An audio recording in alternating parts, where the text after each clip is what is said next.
got the withdrawal agreement, and this whole process, by the way, over the last 2 years and 8 months has been founded on entirely false arguments.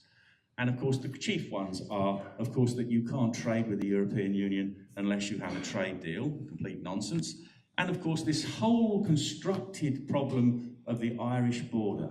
Well, there isn't a problem. You have two sovereign nations, allegedly, Britain and the Republic of Ireland, who want to trade with each other, who have free access across the border, and there's no reason at all why that can continue if those two countries wanted it to continue, and they can both tell the European Union where to get off if it tries to put up any impediments.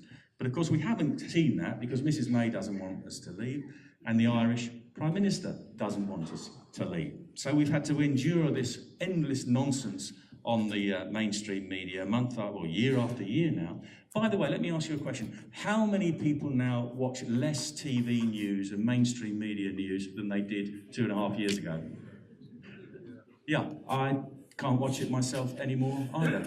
And that is a very, very high figure. I would say that's about 90% of you just answered that. And I ask that question now to every meeting I go to, and I'm getting the same response. But I think that's part of the process. I think you were intended to be stunned into indifference about what's happening. Of course, a lot of people are not indifferent, they're angry, but there might be a lot of people out there who just want the whole thing to go away. And that is what they're trying to instill into the general public. So what has Mrs May's withdrawal agreement provided for? Well, we still have to pay them a lot of money, 39 billion and more, hidden costs. We still have to obey EU law. We will still have the jurisdiction of the Court of Justice of the European Union, certainly for a few years. We can't enter into any independent trade policy. And if the EU agrees trade agreements with other countries, we will be obliged to lower our tariffs to those countries if that's what it says in that agreement. But those countries are under no obligation to lower their tariffs to us. So only Mrs May really could negotiate a withdrawal agreement, which is actually worse than being a member of the European Union in the first place. But there is a reason for that.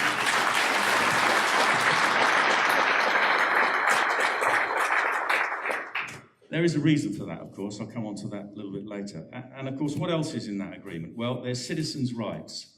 And we have guaranteed EU citizens' rights in our country, and we will get guaranteed rights in their country. But let me say something about that. I was in a committee last year. Has anyone here heard of Mr Verhofstadt?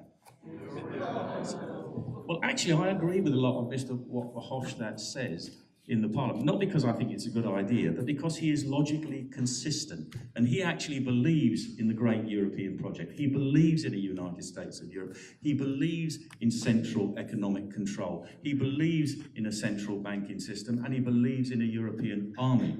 So when he gets up and talks, he is telling you what the European Union is all about, whereas the others pretend and lie. And make out that it isn't happening at all. Well, it is. You better listen to Mr Verhofstadt if you want to know what the EU thinks